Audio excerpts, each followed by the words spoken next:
Welcome back to Houston Newsmakers, where we're taking a look at the Hobby School of Public Affairs poll out a week and a half ago that shows what likely voters think about the candidates for mayor. 18 candidates. Voters saying 34% of them intend to vote for Senator John Whitmire, 31% for Congresswoman Sheila Jackson Lee. There's a big drop-off to former council member Jack Christie and former Metro Chair Gilbert Garcia, with a whopping 22% undecided. Back with Dr. Mark Jones, who wears a number of hats in academia. You know about his role at Baker Institute for Public Policy. Also involved with the Hobby School for Polling. Polling is always in your head, isn't it? It is.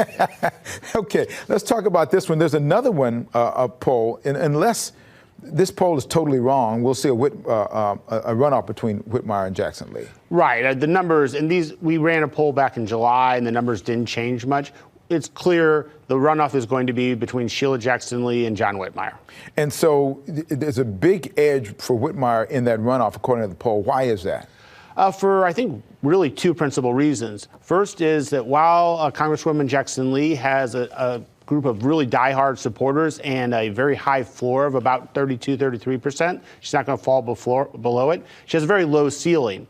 About 43% of likely voters say they would never vote for the Congresswoman. 51% say they have a very unfavorable or a somewhat unfavorable opinion of her. Whitmire's unfavorable numbers are in the teens. And the proportion that say they would never vote for him is similar, about 1 in 5. All right, let's talk about the controller area, where there's even a bigger number of undecideds. Former Harris County Clerk Chris Hollins against Orlando Sanchez, former City Council member, Harris County Treasurer. They're in the top 2 spots. The undecided number, 45%. That's a clear game changer for somebody, right? Right. And we had some follow-up questions where we asked, sort of, what do you know about these people? And about half of voters don't even know anything about the frontrunners, Hollins and Sanchez. And then about 2/3 about the other voters, Martin and Nobles.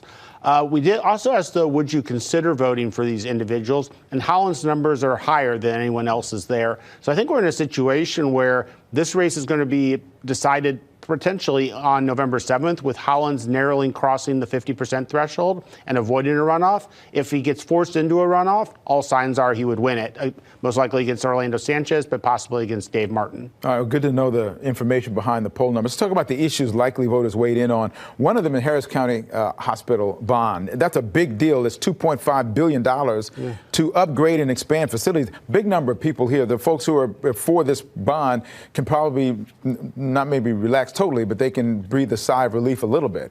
Right. These numbers, it's very favorable for it. This is only for City of Houston, which are about 60% of the Harris County voters who will be casting a ballot on this. The numbers might narrow a little bit, but right now I think Proposition B is looking good to pass, although its supporters probably cannot relax until the evening of November 7th. All right. Well, crime once again is on the top of the list by voters' concerns by a mile. I mean, This is way your poll. Did you just give them these things, or did they self-select these different areas? We gave them an option of 10 different policy issues, what they consider to be the most important priority, or the most important problems or priorities facing the city of Houston. And what we saw was that people think the most important problem facing Houston is crime. That's 46%. If you ask them what the top 3 problems are, you're going to get crime for 74%. No other issue comes close. The one that is closest, with about half of voters saying it's a top 3 problem, are roads and streets in bad condition. So I talked about the economic inequality. What does that mean? And I don't know if I would ever put that down on a poll. That's economic inequality is essentially the vast differences in income that many households have across the Houston area. Mm-hmm. And that's seen as a driver of things like poverty, as well as essentially worse conditions for some individuals and other people essentially living high on the hog. That's considered to be an issue that's important by a small but not insignificant share of the population. Okay, so I'm going to segue a little bit here because I have you here. I got to ask you this question. As we take this program, Republicans still don't have a Speaker of the House. Congressman Troy Nehls, again, suggesting they find a way to elect former President Donald Trump as temporary Speaker. That says a lot. And you've seen a lot as a political scientist. Have you ever seen anything as dysfunctional as this? No, the U.S. House has entered into a realm of dysfunction that is unfathomable for a country like the United States. It isn't something we've seen in modern history. We've had a speaker, Kevin McCarthy, who was the weakest speaker on record, simply for serving but not being able to govern. But that seems great compared to what we have now, which is no speaker, and a Republican Party that's hopelessly divided between some very strong conservatives on the hard right who only want someone like Jim Jordan on the hard right as speaker, and a group of moderates who say no.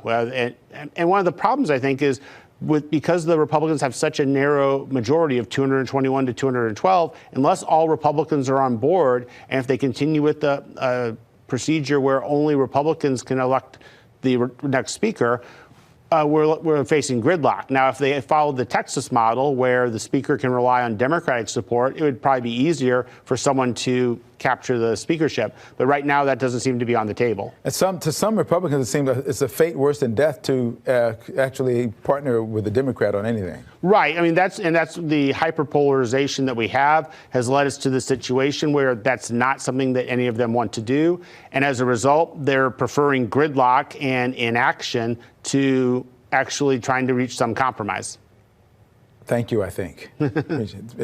Appreciate the hard facts, so thank you. Dr. Jones, for what you contributed to this program, we thank you. Thank you.